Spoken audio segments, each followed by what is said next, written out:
Hello செல்லக்குட்டீஸ். Last எபிசோடில் மகாபாரதத்தில் வாழ்ந்த மிகப்பெரிய அறிவாளியான விதுரரை பற்றி பார்த்தோம். இப்போ இந்த எபிசோடில் அவர் எப்படி இந்த உலகத்துக்கு வந்தார் அப்படி பற்றி பார்க்கலாமா? அதுக்கு முன்னாடி அம்மா சொல்லும் கதை சேனலை சப்ஸ்கிரைப் பண்ண மறந்துடாதீங்க. வாங்க ஸ்டோரிக்குள்ளே போகலாம். பல ஆண்டுக்கு முன்னாடி அஸ்தினாபுரம்ன்ற ஒரு மிகப்பெரிய ராஜ்யம் இருந்தது.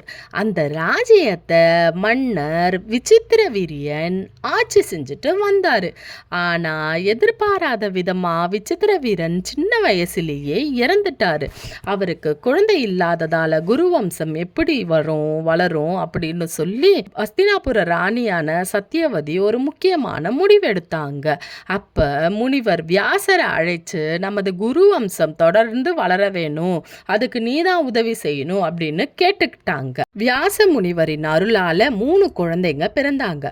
முதல் குழந்தை திருதராஷ்டிரர். அவர் பிறவியிலேயே கண் பார்வை இல்லாதவர். இரண்டாவது குழந்தை பாண்டு. அவர் பின்னர் அஸ்தினாபுரத்தோட மன்னராக ஆனார்.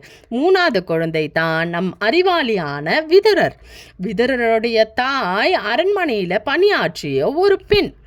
அவர் பிறப்பால் அரச குடும்பத்தை சார்ந்தவர் இல்லை.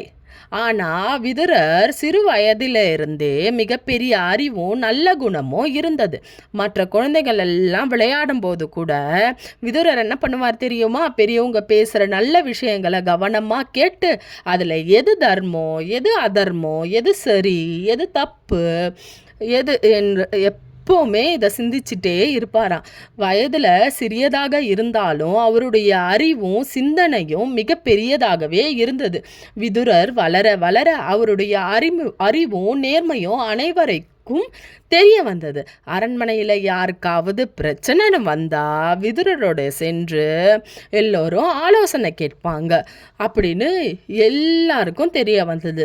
அவருடைய நீதியான பேச்சும் நல்ல ஆலோசனையும் அனைவராலும் பாராட்டப்பட்டது. ஆனால் எவ்வளவு அறிவும் குணமும் இருந்தும் விதுரர் ஏன் அஸ்தினாபுரத்தோட அரசராகலை? அதற்கு பின்னால் ஒரு மிகப்பெரிய காரணம் இருக்குது.